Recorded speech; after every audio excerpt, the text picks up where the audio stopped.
For today's video, ang lulutuin natin ngayon ay tinolang manok. Gamit ko ay malunggay at dahon ng sili. Galing sa aking backyard.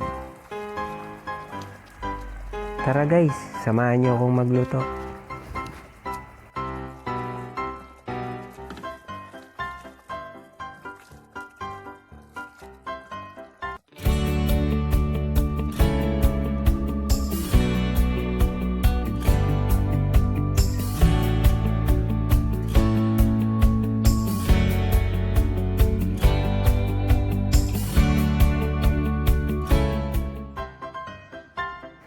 Ito pala guys ang tanim kong sili.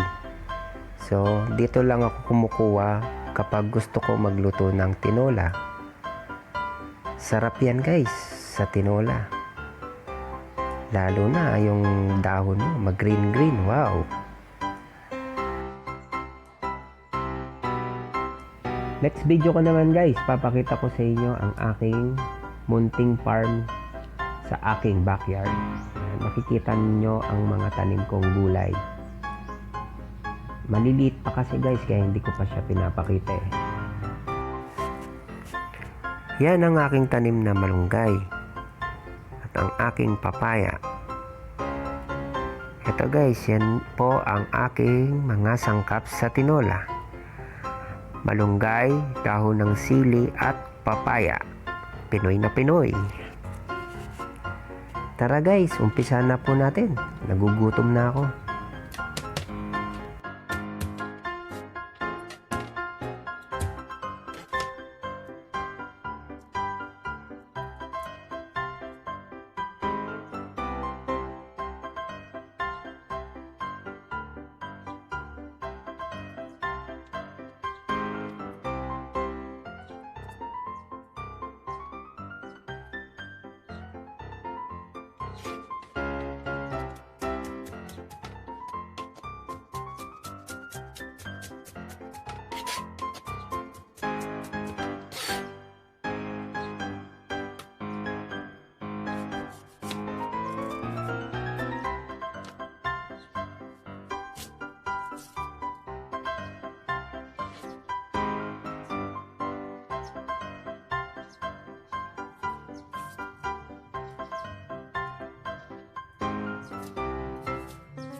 Yan, umpisahan na po nating igisa ang luya. Sunod ang bawang.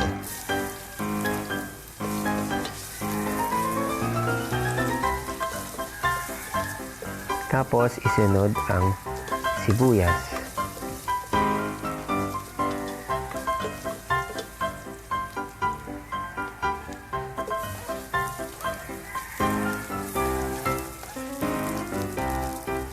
Mas masarap guys kapag nagigisa kayo, lalo na sa tinola, unahin yung gisa ang luya.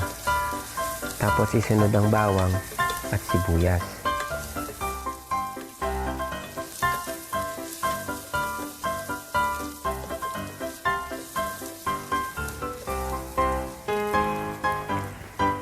Lagyan na ito ng patis.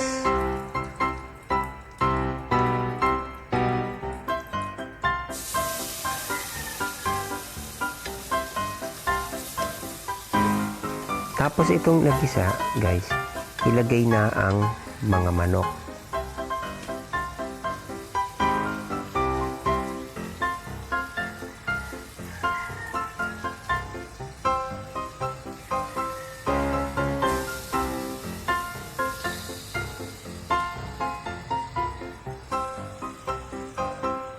Hayaan muna natin guys mapirito ng konti ang mga manok. Tapos bago ito baligtarin para mapirito ng konti sa ginisa nating bawang sibuyas at luya. Yan lang guys, ganun lang ang procedure ko kung paano ako magluto ng tinola. Kapag ito'y nabaligtad na guys, dun ko lalagyan ng tubig sa katamtaman lang ng sabaw. Ayan guys, nilagyan ko rin ng paminta. Ganun lang kasimple ang pagluto ng isang tinola. Basic ba? Pilipinong-Pilipino yung dishes ko guys. Pilipino-Pilipino. Hindi mahirap lutuin. Simple. Magaan pa sa bulsa. Lalo na kung marami kayong tanim sa iyong bakuran. Yun guys, hindi nyo problema yung mga sangkap na gagamitin nyo sa tinola. Kung may tanim kayong papaya, may tanim kayong malunggay, dahon ng sili, yun lang guys, okay na. Mas maganda na ang kalalabasan ng niluto nyong tinola, fresh from the backyard.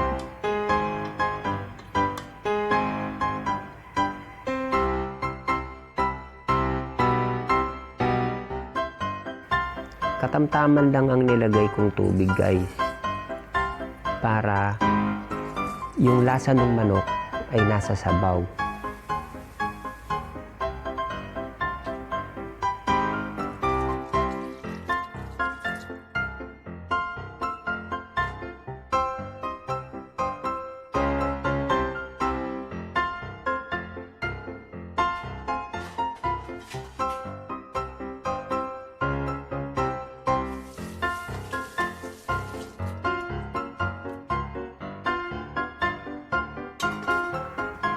Pakuluin lamang ito ng 5 minuto. Pagkatapos, dun ilagay na ang papaya at siling haba.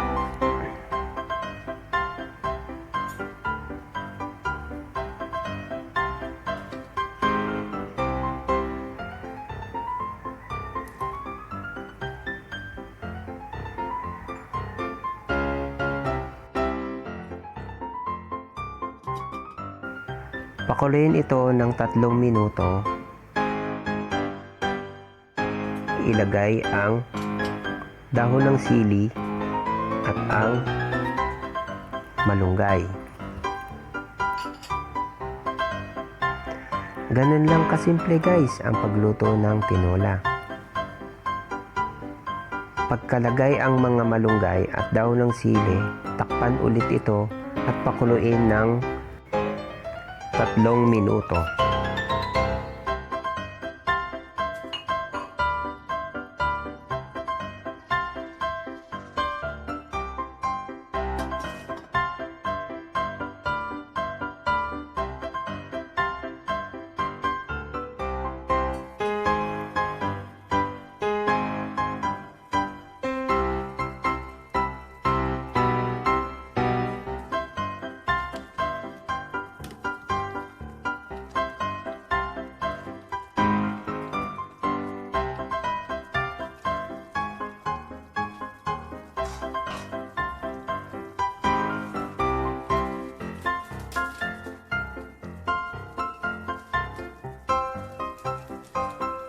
Lagyan ito ng seasoning. Gamit ko ay Aji Chicken Savor.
Ready na guys ang tinolang manok. Tara guys, kain na tayo.